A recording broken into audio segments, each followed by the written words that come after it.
हाँ जी, नमस्ते दोस्तों। माई सेल्फ सागर दास वैष्णव। आज अपन क्लास 12th की ऑर्गेनिक केमिस्ट्री स्टार्ट करते हैं। ठीक है, तो देखो सुनो, सबसे पहले बात करते हैं अपन केमिस्ट्री की, है ना भाई। केमिस्ट्री के बारे में बात करते हैं। देखो केमिस्ट्री 12th वाले बच्चों के लिए नई नहीं है ना। यानी कि आप 11th पढ़ के आए हुए हो, ठीक है। इसके अलावा भी 10th क्लास में 9th क्लास के अंदर साइंस थी, तो साइंस में क्या कि अपनी फिजिक्स, केमिस्ट्री और उसके अंदर बायोलॉजी तीनों शामिल थी। लेकिन जैसे ही 11th स्टैंडर्ड में आते हैं तो केमिस्ट्री अलग हो जाती है, फिजिक्स अलग हो जाती है और बायोलॉजी आपकी अलग हो जाती है ना। तो अपन बात करते हैं केमिस्ट्री की। तो सबसे पहले बात करते हैं केमिस्ट्री में। देखो तो बात करते हैं father of chemistry. Father of chemistry, father of chemistry. तो फादर ऑफ केमिस्ट्री कौन है? लेवोसियर। सबसे बेसिक क्वेश्चन है ना। फादर ऑफ केमिस्ट्री कौन है? लेवोसियर। लेवोसियर, ठीक है ना। यानी चलो एक फैक्ट अपना क्लियर होगा ऐसा कि फादर ऑफ केमिस्ट्री कौन है? लेवोसियर। अब बात करते हैं, देखो केमिस्ट्री जो है ना अपने पास में, केमिस्ट्री की 3 ब्रांच होती है। वैसे अगर मैं केमिस्ट्री की बात करूं तो केमिस्ट्री की 3 ब्रांच होती है ऑल ओवर। जैसे कैसे देखो, एक होती है अपने पास इनऑर्गेनिक केमिस्ट्री, इनऑर्गेनिक केमिस्ट्री। एक होती है ऑर्गेनिक केमिस्ट्री और एक होती है फिजिकल केमिस्ट्री। ठीक है। अब देखो बात करते हैं अपन ऑर्गेनिक केमिस्ट्री, ऑर्गेनिक, इनऑर्गेनिक और फिजिकल। तो अपन देखो इनऑर्गेनिक केमिस्ट्री के अंदर क्या पढ़ते हैं अपन? इसके अंदर क्या करते हैं? तत्वों का अध्ययन करते हैं। अगर मैं मोटे मोटे तौर पे बता रहा हूं आपको, सरफेस लेवल से बता रहा हूं कि इनऑर्गेनिक होती क्या है, तो ये आपको क्या होता है? तत्वों का अध्ययन होता है। किसका अध्ययन होता है? तत्वों का अध्ययन, तत्वों का अध्ययन। अब तत्वों की बात करते हैं तो आवर्त सारणी अभी कितने तत्व है पता है आपको? 118 है ना। 118 एलिमेंट अपने पास। उस 118 एलिमेंट में से कुछ क्या होती है? धातु होती है भाई। कुछ तो क्या है? धातु है ना। उसके अंदर क्या होती है? उपधातु। और कौन होती है? ए धातु, धातु, ए धातु और उपधातु। ठीक है ना। तो अपन क्या करते हैं यहाँ पर इनऑर्गेनिक में तत्वों का अध्ययन करते हैं। किसका अध्ययन करते हैं भाई? तत्वों का अध्ययन करते हैं। अब देखो सुनो, अपन बात कर रहे हैं ऑर्गेनिक की। ठीक है, तो ऑर्गेनिक तो क्या करते हैं अपन? Study of carbon. इसके अंदर क्या करते हैं? कार्बन का अध्ययन करते हैं। स्टडी ऑफ कार्बन, कि कार्बन जो होता है, कार्बन की केमिस्ट्री होती है पूरी ऑर्गेनिक केमिस्ट्री। उसके बाद करते हैं फिजिकल केमिस्ट्री। अगर मैं फिजिकल केमिस्ट्री की बात करें तो अपन यहाँ क्या करते हैं, यानी कि कुछ सिद्धांत जो भी होते हैं, थ्योरीज वगैरह जो भी होती है, थ्योरीज हो गई, प्रिंसिपल हो गए। जैसे अपन पढ़ते हैं डाल्टन का नियम, गैसों का अवोगाद्रो नियम, है ना। अलग अलग नियम होते हैं, तो उन नियमों का अध्ययन करते हैं। बोलो तो नियमों एवं सिद्धांतों का अध्ययन, नियमों व सिद्धांतों का अध्ययन, सिद्धांतों का अध्ययन, नियमों व सिद्धांतों का अध्ययन होता है। अब देखो सुनो, यानी देखो सबसे पहले मैंने क्या फैक्ट बताया? फादर ऑफ केमिस्ट्री कौन है? लेवोसियर। अगर मैं बात करूं केमिस्ट्री की मेजर 3 ब्रांच होती है, इनऑर्गेनिक, ऑर्गेनिक और फिजिकल। अगर अपन इनऑर्गेनिक की बात करें तो अपन इनऑर्गेनिक में क्या करते हैं? तत्वों का अध्ययन करते हैं। यानी कि ऑल ओवर बोलो तो पीरियोडिक टेबल का अध्ययन करते हैं ना। पीरियोडिक टेबल वाली फैक्ट आ गए सारे के सारे। ऑर्गेनिक के अंदर क्या करते हैं? ऑर्गेनिक में पढ़ते हैं कार्बन का अध्ययन, क्योंकि जो भी एल्केन होता है, एल्कीन, एल्काइन, कोई सा भी ऑर्गेनिक कंपाउंड होता है उसके अंदर सब में क्या कार्बन है। तो अपन क्या होती है? ऑर्गेनिक केमिस्ट्री क्या है? Study of carbon. फिर बात करते हैं फिजिकल केमिस्ट्री की। तो फिजिकल केमिस्ट्री में क्या होता है? जो भी डेरिवेशन हो गए, जो भी नियम हो गए, जो भी न्यूमेरिकल अप्रोच है, वो सारी अपन क्या करते हैं? अपन अपने पास में इसमें अध्ययन करते हैं। ठीक है। अब देखो सुनो, अब अपन बात करते हैं नेक्स्ट स्लाइड की। तो देखो सुनना भाई,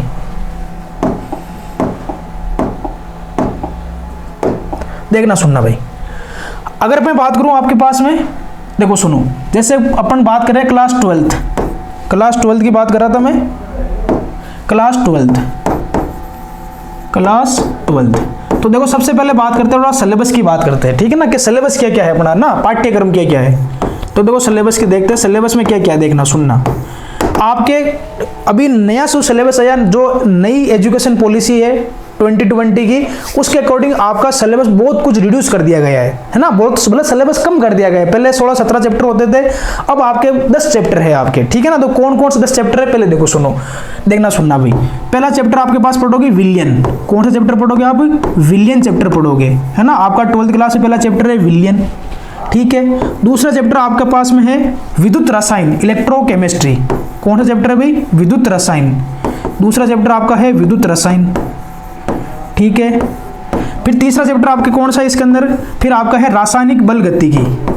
रासायनिक बल गतिकी, बोले तो केमिकल काइनेटिक्स, रासायनिक बल गतिकी, रासायनिक बल गतिकी। उसकी बात करें चौथा चैप्टर आपके पास में है डी और F block element, D and F block element, D and F block element, ठीक है। उसके बाद बात करें अपन पांचवा चैप्टर आपके है उप सहसंयोजक यौगिक। कौन सा चैप्टर भाई? उप सहसंयोजक यौगिक, उप सहसंयोजक यौगिक, उप सहसंयोजक यौगिक। 5 चैप्टर तो आपकी फर्स्ट बुक के अंदर ये है। और सेकंड बुक के अंदर आपका जो छठा चैप्टर है देखो सुनो कौन सा है? हेलो एल्केन तथा hello Erin, halo alkane, halo alkane and hello Erin, halo alkane and hello Erin. उसका अगला चैप्टर आपके पास में है एल्कोल, फिनोल और ether, alcohol, alcohol, phenol and ether, and ether.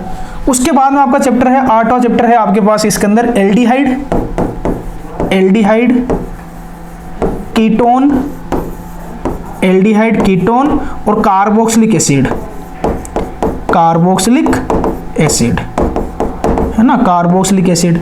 उसका अगला नेक्स्ट चैप्टर आपके पास में एमीन। कौन सा चैप्टर भाई? एमीन। और उसके बाद में लास्ट चैप्टर आपके पास में बायोमोलिक्यूल, बायोमोलिक्यूल, बायोमोलिक्यूल। तो ये भी आपका 12th क्लास का सिलेबस है आपका, ना भाई। आपके ये चैप्टर पहले पता तो होना चाहिए कौन कौन से चैप्टर अपने सिलेबस में क्या क्या चैप्टर के नाम पे है ना। तो देखो सुनो, सबसे पहले कौन सा चैप्टर आपका? विलियन। दूसरा कौन सा है? इलेक्ट्रोकेमिस्ट्री। तीसरा कौन सा है? Chemical kinetic. चौथा कौन सा है? डी और एफ ब्लॉक एलिमेंट। 5वां चैप्टर कौन सा है? Coordination chemistry. छठा चैप्टर आपका हेलो एल्केन तथा हेलो एरिन। उसके बाद में कौन सा है? Alcohol, phenol, ether. अगला नेक्स्ट चैप्टर कौन सा है? एल्डिहाइड, कीटोन और कार्बोक्सिलिक एसिड। उसका अगला चैप्टर कौन सा है? एमीन। और उसका अगला चैप्टर कौन सा है? बायोमोलिक्यूल। यानी कि आपके सिलेबस में ये 10 चैप्टर है। तो मैंने पहले ही बताया था आपको कि केमिस्ट्री अपनी मेजर 3 ब्रांच है, इनऑर्गेनिक, ऑर्गेनिक और फिजिकल। तो देखो आपके सिलेबस में इनऑर्गेनिक का कौन सा सेगमेंट है, ऑर्गेनिक का कौन सा सेगमेंट है और फिजिकल केमिस्ट्री का कौन सा सेगमेंट है। अब मैं बता देता हूं आपको इनऑर्गेनिक चैप्टर कौन से आपके, ऑर्गेनिक कौन से और फिजिकल के कौन से। तो देखो सुनो भाई, अगर मैं पहले, दूसरे, तीसरे चैप्टर की बात करूं, देखो ये पहला, दूसरा, तीसरा, ये जो 3 चैप्टर आपके हैं, ये 3 चैप्टर ये आपके आएंगे फिजिकल केमिस्ट्री में। किस में आएंगे? फिजिकल केमिस्ट्री में। ये जो आपके 3 चैप्टर किसके अंदर आएंगे भाई? Physical chemistry. यानी कि यहां पर आप विलियन की बात करोगे तो जैसे विलियन चैप्टर पढ़ोगे, विलय होता है, विलायक होता है ना। उसके बाद में आपके टाइप ऑफ सॉल्यूशन पढ़ोगे, फिर इसके अंदर राउल्ट का नियम पढ़ोगे, हेनरी का नियम पढ़ोगे आप, उसके अंदर कोलिगेटिव प्रॉपर्टी पढ़ोगे, है ना, अणुसंख्यक गुणधर्म। चैप्टर के अंदर बता रहा हूं, आगे आप डिटेल बाय डिटेल अपन पढ़ेंगे। जैसे कोलिगेटिव प्रॉपर्टी 4 प्रकार की अपन पास में, कौतनाक में उन्नयन, हिमांक में अवनमन, है ना, प्रासरण दाब आपके पास में। तो यानी ऐसे करके अपन कोलिगेटिव प्रॉपर्टी वगैरह देखेंगे। बात करते हैं इलेक्ट्रोकेमिस्ट्री, तो आप इलेक्ट्रोकेमिस्ट्री छोटी क्लास में पढ़ोगे, फेराडे के नियम, फेराडे का फर्स्ट लॉ, फेराडे के सेकंड लॉ, है ना। उसके बाद अपन कोलराउस का नियम, मैंने कहा ना, नियमों और सिद्धांतों का अध्ययन करते हैं अपन इसके अंदर। फिर chemical kinetics, chemical kinetic rate of reaction क्या होती है ना, type of reaction, first order reaction, second order reaction, zero order reaction, है ना। तो उन सबको अपन अध्ययन करेंगे। तो आपके 3 जो चैप्टर है आपके पास में, यानी कि अगर आपके बोर्ड एग्जाम में अगर न्यूमेरिकल क्वेश्चन आया, अगर कोई डेरिवेशन आया, तो वो कहां से आएगा? इन 3 चैप्टर से, विलियन से, इलेक्ट्रोकेमिस्ट्री से और केमिकल काइनेटिक्स से।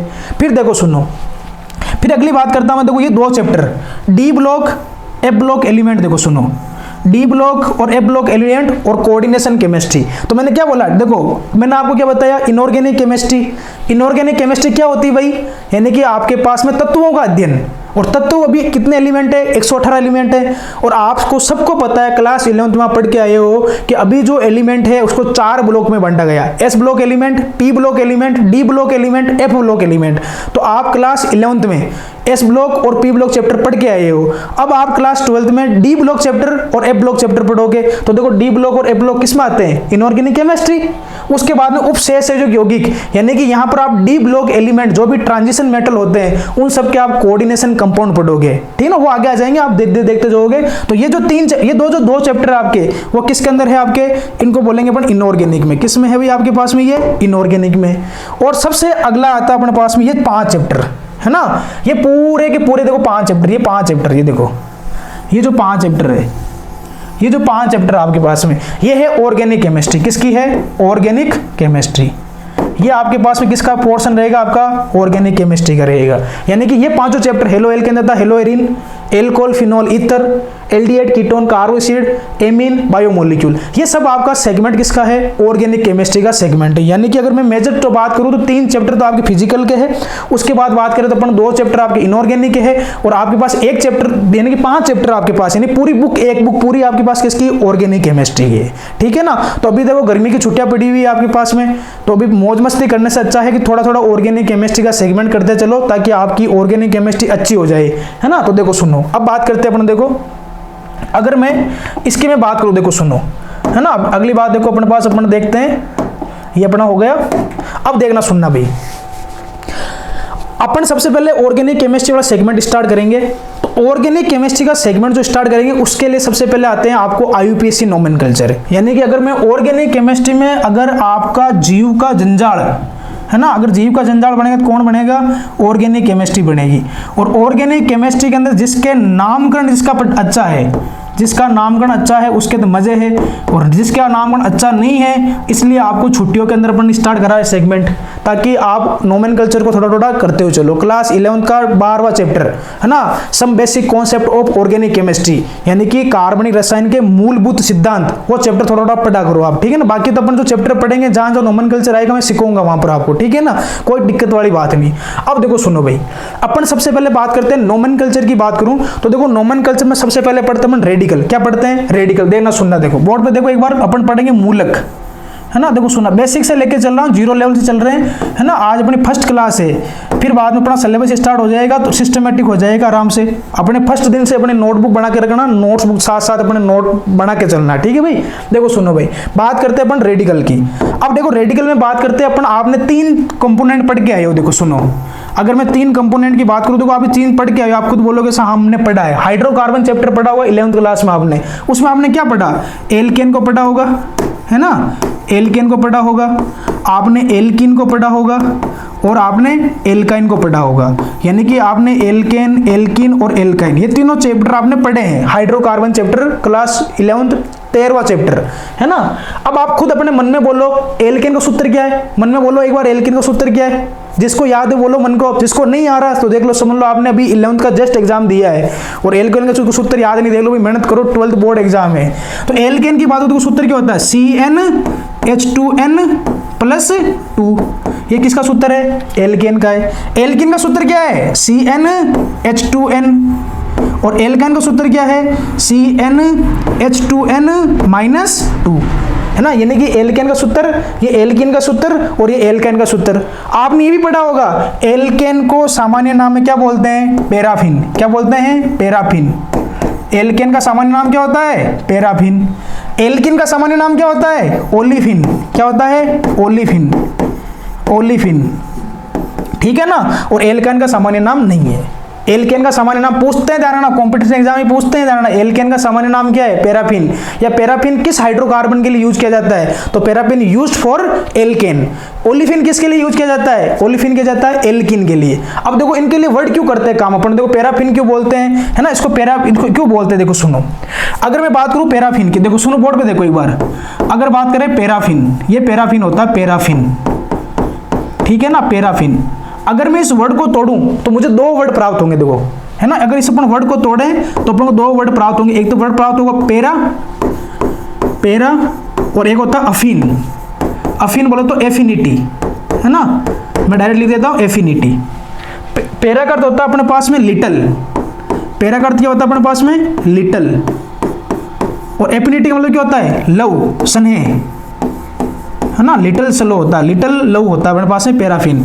यानी कि पैराफिन जो वर्ड होता है उसके 2 वर्ड निकलते हैं, पैरा मतलब लिटल, एफिनिटी मतलब होता है लव। पैराफिन मतलब होता है तुम्हारा सामान्य नाम होता है तुम्हारा थोड़ा स्नेह करने वाला, यानी ऐसा हाइड्रोकार्बन जो थोड़ा स्नेह करता है। किससे स्नेह करेगा, मेरे से करेगा या आपसे करेगा, नहीं, ये किससे स्नेह करेगा, ये आने वाली अटैकिंग स्पीसीज पे। अटैकिंग स्पीसीज इलेक्ट्रोफाइल भी हो सकता है और न्यूक्लियोफाइल भी हो सकता है। ठीक है ना। तो कैसे, कारण क्या, देखो सुनो, कि एल्केन जो होता है ना, एल्केन, उसमें 2 प्रकार के बॉन्ड होते हैं। देखो ये कार्बन और ये कार्बन, है ना।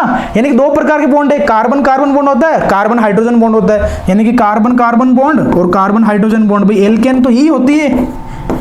ठीक है।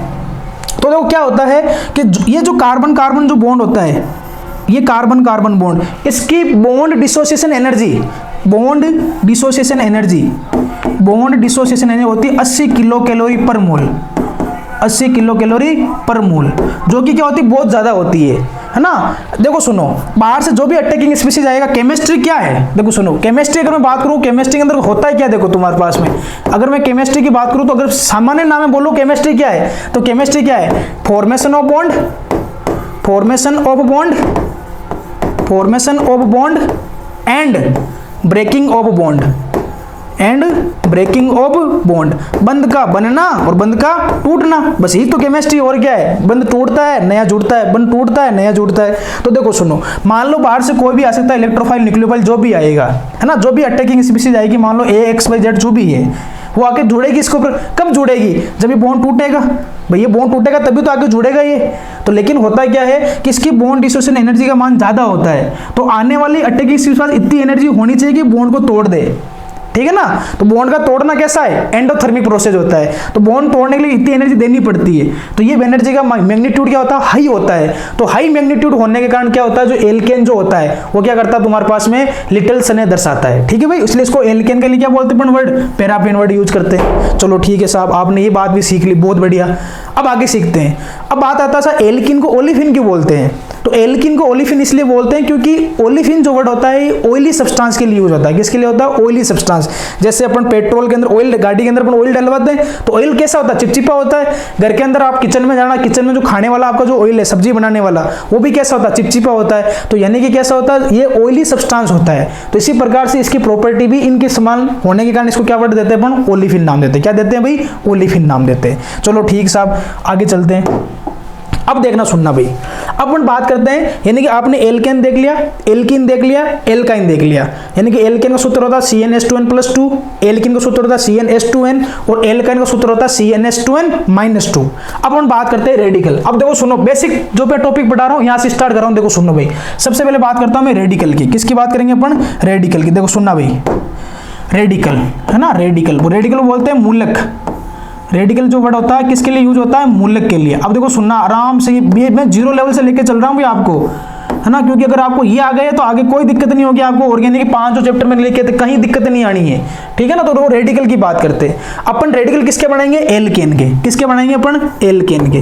तो बताओ एल्केन का सूत्र क्या होता है, बताओ एल्केन का सूत्र, बोलो अपने मन में। एल्केन का सूत्र अभी थोड़ी देर टेबल बताया। एल्केन का सूत्र क्या है, CnH2n+2। सूत्र क्या है भाई, CnH2n+2, CnH2n+2। अपन क्या करेंगे, इसमें से एक हाइड्रोजन को बाहर निकालेंगे। क्या करेंगे भाई, एक हाइड्रोजन को बाहर निकालेंगे। अपन जैसे एक हाइड्रोजन को बाहर निकाल, सूत्र क्या बन जाएगा, CnH2n+1, और इस कार्बन की वैलेंसी फ्री हो जाएगी। क्या हो जाएगी, कार्बन की वैलेंसी फ्री हो जाएगी। यानी कि एक हाइड्रोजन हटाया और कार्बन पे एक डंडा लगाया। यानी कहने का मतलब क्या, कार्बन कैसा एलिमेंट है, कार्बन चतुर्संयोजी एलिमेंट होता है। कार्बन की 4 संयोजकताएं होती है ना। कार्बन अगर मैं बात करूं, कार्बन जैसे ये कार्बन है तो एक बॉन्ड, दूसरा बॉन्ड, तीसरा बॉन्ड, चौथा बॉन्ड, कार्बन 4 बॉन्ड की फॉर्मेशन करता है। तो मैंने क्या करा, एक हाइड्रोजन बाहर निकाला तो मैंने डंडा लगा दिया, यानी कि वैलेंसी को क्या कर दिया भाई, फ्री कर दिया। अब देखो सुनो, ये नाम क्या था, एल्केन था। अब डंडा लगने पर बोलो तो हाइड्रोजन हटने पर इसका नाम क्या बनेगा, एल्काइल। क्या बनेगा, एल्काइल। हिंदी में इसको बोलते हैं एल्किल। क्या बोलेंगे इसको हिंदी में, एल्किल, है ना। तो एल्केन से अगर जब हाइड्रोजन हटाते तो क्या बनता है, एल्किल बनता है। एल्केन से क्या बनता है, एल्किन। अब देखो सुनो, बोर्ड पे देखो, सबसे पहले बात करते हैं मेथेन। देखो CH4, ये क्या होता है, मेथेन, है ना। CH4 क्या होता है भाई तुम्हारे पास में, मेथेन। ये जो बायोगैस होती है, जो गोबर की खाद वगैरह बनाते हैं तो उसमें मेथेन गैस निकलती है। तो कंपटीशन एग्जाम में क्वेश्चन क्या आता है कि जो बायोगैस होती है इसको अपन बोलते हैं बायोगैस, मेथेन को, ठीक है ना। अब देखो सुनो भाई, कार्बन कितने, देखो सुनो, ये कार्बन है, देखना आराम से देखो, खोल के देखो इसको। देखो कार्बन है और देखो 4 हाइड्रोजन, एक हाइड्रोजन, दूसरा हाइड्रोजन, तीसरा हाइड्रोजन और चौथा हाइड्रोजन, यही तो है। अब मैंने क्या बोला, एल्केन में आपको क्या करना, एक हाइड्रोजन को हटाना है और डंडा लगाना है। तो देखो ये मेथेन था। अब देखना सुनना, देखो भाई, अगर देखो भाई अपन पास में मेथेन था ये। अब देखो, यानी कि एक हाइड्रोजन मैंने हटा दिया, जैसे एक हाइड्रोजन हटाया तो क्या बन जाएगा, CH3, और CH3 ऊपर क्या लग जाएगा, डंडा। तो मेथेन से क्या बन जाएगा, इसको बोलते हैं मेथिल। क्या बोलते हैं, मेथिल। क्या बोला भाई मैंने, मेथिल।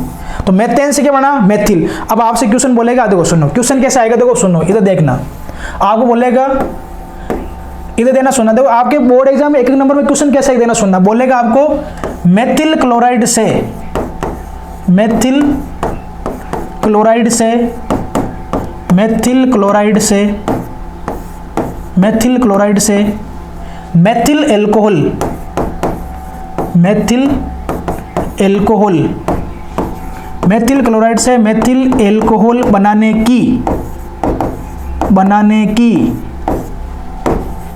की रासायनिक अभिक्रिया लिखिए, रासायनिक अभिक्रिया लिखिए, रासायनिक अभिक्रिया लिखिए। ये क्वेश्चन आ जाएगा भाई 1 नंबर में आपका, ठीक है ना। आपसे क्या बोल देगा, मेथिल क्लोराइड से मेथिल एल्कोहल बनाने की रासायनिक अभिक्रिया दीजिए। अब लपड़ा क्या अट गया, अब पता ही नहीं मेथिल क्लोराइड क्या होता है ना, और मेथिल एल्कोहल क्या होता है, भाई मामला तो यही तो फंसेगा। तो देखो सुनो, मेथिल क्या बताया मैंने, CH3, देखो ये देखो मेथिल, मेथिल क्या होता है अपने पास में, देखो CH3, ये लो सा CH3, और आगे क्या बोला, क्लोराइड बोला, तो क्लोराइड क्या होता है, Cl होता है, ये लो सा मेथिल क्लोराइड। इससे मुझे बनाना क्या है, इससे मुझे बनाना मेथिल एल्कोहल, तो मेथिल तो क्या होता है CH3 होता है, और एल्कोहल क्या होता है OH होता है, और ये तो 2 कंपाउंड है। अब आपको सामने नहीं दिख रहा है कि Cl हटाना है और OH लगाना है, ठीक है ना भाई, इससे अपन को ये तो बनाना है, इससे अपन को ये बनाना है। अब इसमें रिएजेंट डालते अपन एक्वस KOH, क्या डालते हैं, एक्वस KOH, तो क्या होता है KCl बाहर निकल जाता है और OH लग जाता है। ये तो सेकेंडरी फैक्टर है ना, एक्वस KOH डाला है, क्या डाला, वो तो सेकेंडरी फैक्टर है। पहले ये तो पता होना चाहिए मेथिल क्लोराइड क्या है, मेथिल एल्कोहल क्या है, तो मेथिल क्लोराइड क्या होता है CH3Cl, और मेथिल एल्कोहल क्या होता है CH3OH। तो अब याद क्या रखना आपको कि मेथिल क्या होता है CH3, ये रहा।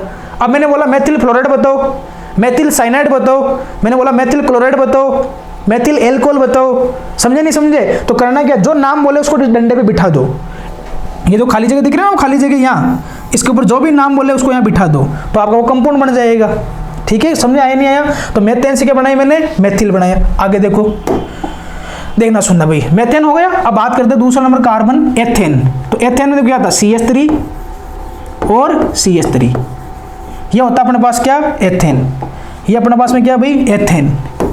अब देखो सुनो, एथेन का अपन रेडिकल बनाते हैं, एथेन का अपन क्या करेंगे, रेडिकल की फॉर्मेशन करेंगे। अच्छा देखो, आप डिग्री ऑफ कार्बन जानते हो, कार्बन की डिग्री ये होती है, देखो सुनो एक बार, देखो इसको हल्का सा समझ लो, डिग्री ऑफ कार्बन, कार्बन की degree, degree of carbon, degree of carbon, carbon की डिग्री। जैसे देखो कैसे, मैंने लिखा CH3, मैंने लिखा CH2, मैंने लिखा कार्बन, ये CH3, इधर CH3, इधर CH2, इधर CH3।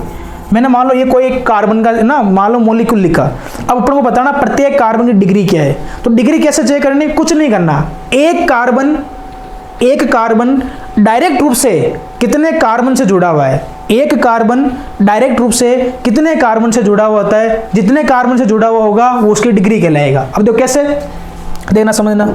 जैसे देखो इस CH3 को देखो, ये CH3 किससे अटैच है, ये CH3 डायरेक्ट रूप से किससे अटैच है, डायरेक्ट रूप से CH2 से अटैच है।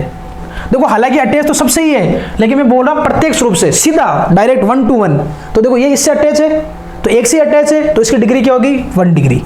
क्या हो जाएगी, 1 डिग्री।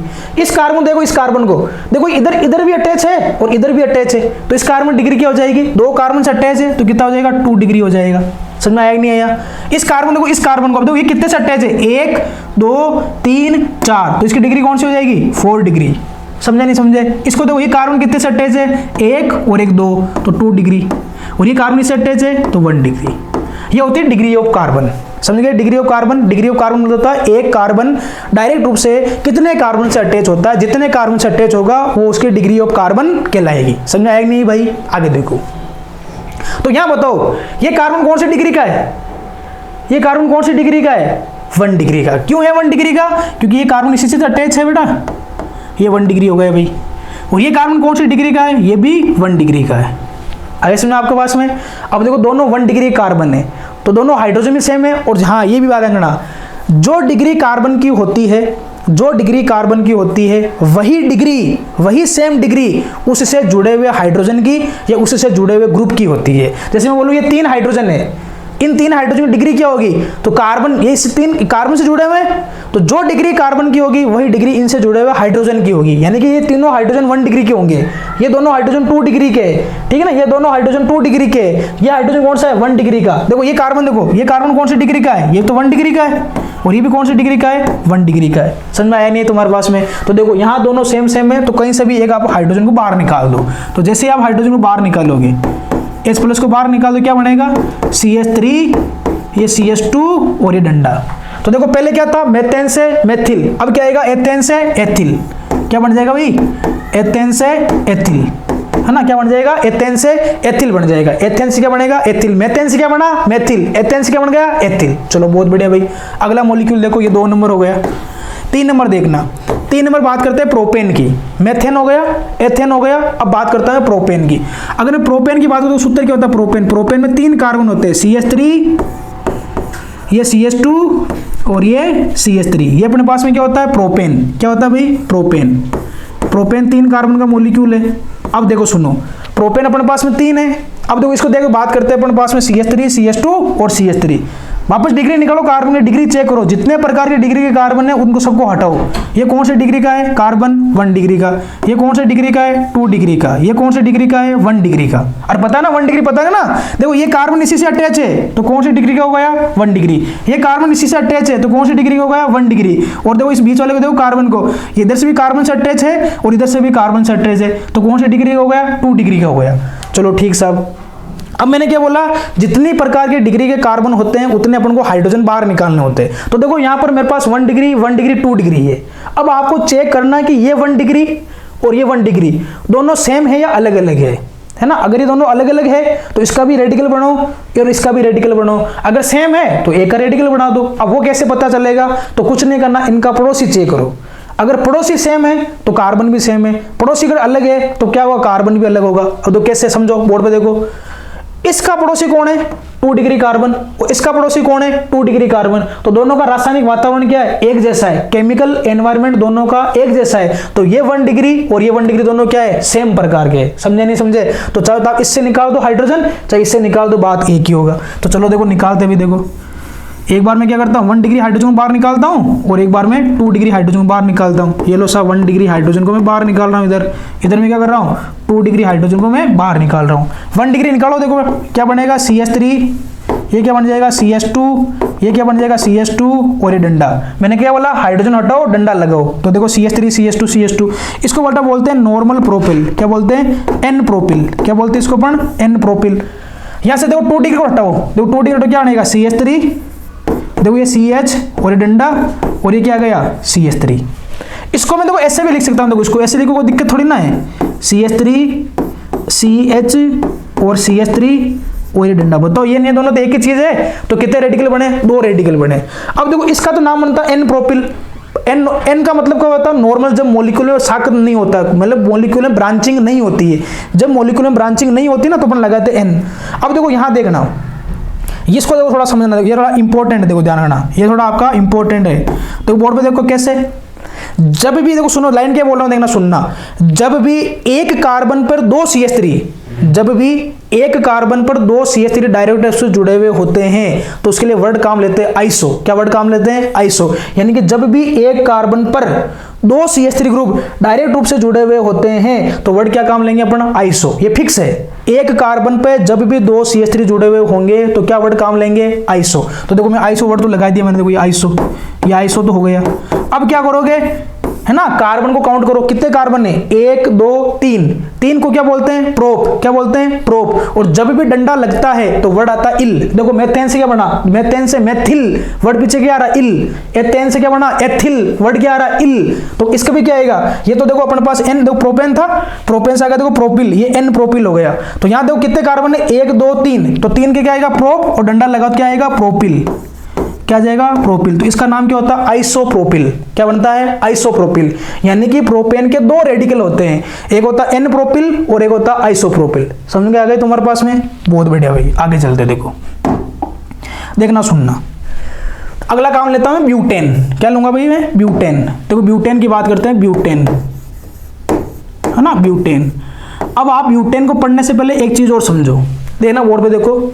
जैसे मान लो सपोज ये ए और बी कोई दो कंपाउंड है, सुनना देखो भाई, ये ए और ये बी, ये कोई दो कंपाउंड है ना, ए और बी अपने पास में क्या दो कंपाउंड है। इन दोनों कंपाउंड का मॉलिक्यूलर फॉर्मूला क्या हो, सेम हो। बोलो तो अणुसूत्र कैसा हो, सेम हो। मॉलिक्यूलर फॉर्मूला तो क्या हो, सेम हो, लेकिन इनकी फिजिकल और केमिकल प्रॉपर्टी, फिजिकल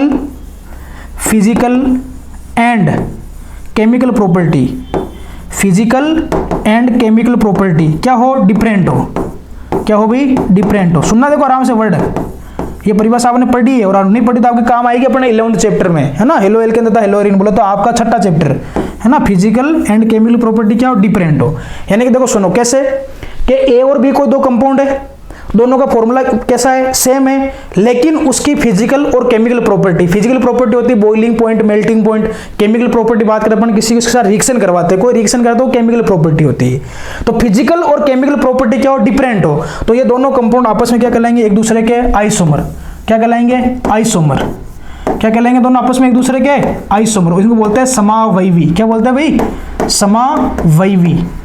क्या बोलेंगे, समावयवी।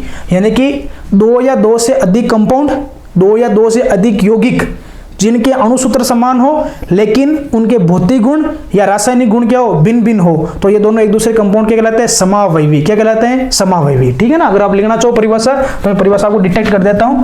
देखो आइसोमर क्या होता है, दो या दो से अधिक, दो या दो से अधिक यौगिक, दो या दो से अधिक यौगिक जिनके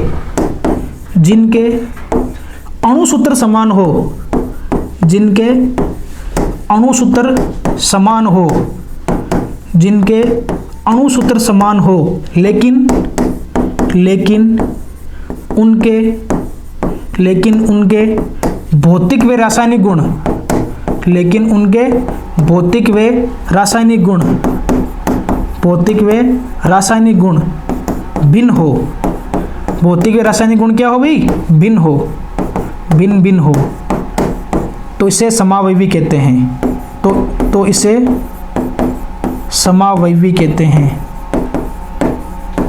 समावयवी कहते हैं, है ना। आगे आएगा वैसे समावयवी, आगे टाइप ऑफ आइसोमर पढ़ेंगे, है ना। स्ट्रक्चर आइसोमर और ज्योमेट्रिकल आइसोमर, है ना। स्ट्रक्चर देखो आइसोमर की बात करो ना, आगे पढ़ोगे अपन आइसोमर, आगे आएगा। देखो आइसोमर के प्रकार, आइसोमर प्रकार वैसे है ना, दो प्रकार होता है। देखो कैसे, आपने 11th क्लास से पढ़ा होगा, 11th के लिए बातें आ रही है इसलिए मैं थोड़ा डिस्कस भी कर रहा हूँ उसको ब्रीफ में, है ना। आपने पढ़ा होगा संरचनात्मक समावयवी, संरचनात्मक समावयवी, क्या कह रहे हैं, संरचनात्मक समावयवी, है ना, संरचनात्मक समावयवी। और एक अपने पास में क्या आता है ना, स्ट्रक्चरल आइसोमर, संरचनात्मक आइसोमर। एक होता है ऑप्टिकल, त्रिविम समावयवी या त्रिविम रसायन, त्रिविम समावयवी, त्रिविम समावयवी। तो आगे वो आएगा अपना, आपने संरचनात्मक पढ़ा होगा, चेन आइसोमर पढ़ा होगा आपने, है ना, चेन आइसोमर। आपने पोजीशन आइसोमर, है ना, पोजीशन आइसोमर। आपने functional group isomer, functional group isomer, functional group isomer, है ना। अलग अलग आपने आइसोमर पढ़े होंगे। देखो आपने ना, आपको जैसे याद आता होगा, देखो है ना। अगला कौन सा पढ़ा होगा आपने, देखो मेटामेरिज्म, मेटामेरिज्म, है ना। ऐसा अलग अलग आपने पढ़ा होगा, टोटोमर, है ना, टोटोमर, चलावायुता, है ना। ऐसा आपने आइसोमर पढ़े होंगे, है ना। चेन आइसोमर पढ़ा होगा, पोजीशन पढ़ा होगा, है ना, फंक्शनल ग्रुप पढ़ा होगा, मेटामेरिज्म पढ़ा होगा, टोटोमेरिज्म पढ़ा होगा। तो देखो सुनो, मैंने इधर वाली बात देखो सुनो आपने, वो तो पुरानी बात है, आपने भूल गए हो, याद रखो पता नहीं, लेकिन देखो सुनो, ए और बी कोई दो कंपाउंड है, दोनों कंपाउंड सूत्र क्या है, समान है, लेकिन उनकी फिजिकल और केमिकल प्रॉपर्टी क्या है, डिफरेंट है। तो ये दोनों कंपाउंड एक दूसरे क्या कहलाएंगे, आइसोमर। क्या कहलाएंगे, आइसोमर। ठीक है। अब देखो सुनो, अब मैं बात कर रहा हूं, मैं देखो सुनना भी, देखो अगर मैं बात कर रहा हूं, देखो ब्यूटेन के, अपन ब्यूटेन के समावयवी पढ़ रहे थे ना। देखो ब्यूटेन की बात करते हैं, ब्यूटेन की। तो ब्यूटेन के तो दो समावयवी होते हैं। कितने समावयवी होते हैं, ब्यूटेन के दो समावयवी होते हैं, दो समावयवी, दो समावयवी। देखो कौन कौन से देना सुनना, एक होता है एन ब्यूटेन और एक होता है आइसोब्यूटेन। एक अपने पास में कौन सा होता है भाई, एन ब्यूटेन, एक होता है एन ब्यूटेन, एन ब्यूटेन, और एक होता है आइसोब्यूटेन, एन ब्यूटेन और आइसोब्यूटेन। ये दो समावयवी होते हैं, ध्यान रखना, एन ब्यूटेन और आइसोब्यूटेन। अगर मैं एन ब्यूटेन की बात करूं, सूत्र क्या होता है, देखो CH3 देखो CH2, देखो CH2 और CH3, ये होता है N-ब्यूटेन।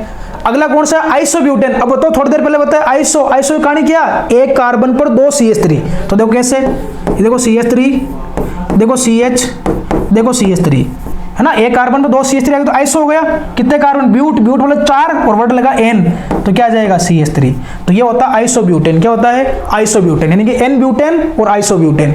अब देखो दोनों को सूत्र देखना, ये मैंने बोला ब्यूटेन के 2 समाविवी है। अब इनका देखना अणुसूत्र समान है कि नहीं है। देखो इसमें देखो कार्बन कितने, देखो इस पहले वाले में कार्बन कितने, देखो कार्बन कितने भाई? 4 कार्बन है। और हाइड्रोजन काउंट करो, 3, 2 5, 2 7 और 3 10, तो हाइड्रोजन कितने हैं? 10। इसका अणुसूत्र देखो, इसका कार्बन कितने हैं? 1, 2, 3 और 4 कार्बन हो गए। और हाइड्रोजन कितने हैं? 3, 3 6, 3 9 और 1 10। मैंने क्या बोला? ऐसे कोई भी 2 कंपाउंड जिनका अणुसूत्र समान हो लेकिन उनके भौतिक व रासायनिक गुण क्या हो? भिन्न भिन्न हो, इन दोनों का बॉइलिंग पॉइंट और मेल्टिंग पॉइंट अलग अलग होता है। इसका तो मेल्टिंग पॉइंट ज्यादा होता, बॉइलिंग पॉइंट ज्यादा होता है, इसका बॉइलिंग पॉइंट कम होता है। तो फिजिकल प्रॉपर्टी डिफरेंट हो गई, तो दोनों क्या करेंगे? एक दूसरे के आइसोमर होंगे। क्या होंगे? आइसोमर होंगे। अब आगे देखो, सुनना भाई, अब मैं बात करता हूं, देखो N-ब्यूटेन की बात करता हूं। देखो सुनो, अब हम बात करते हैं N-ब्यूटेन।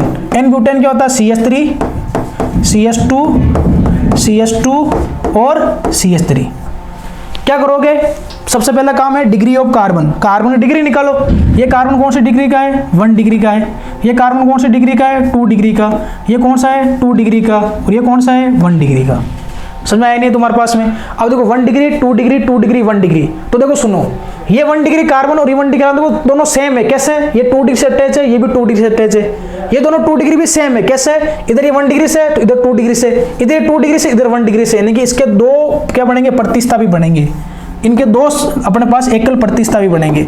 आप एक तो 1 डिग्री वाला हाइड्रोजन बाहर निकाल दो और एक आप 2 डिग्री हाइड्रोजन वाला बाहर निकाल दो, है ना। 1 डिग्री निकाल दो आप, उसके बाद में क्या करेंगे? तुम्हारे पास में 2 डिग्री निकाल दो। तो निकालो 2, देखो 1 डिग्री, 2 डिग्री, देखना CH3, देखो CH2, देखो CH2 और ये CH2, 2 डिग्री निकाल दो।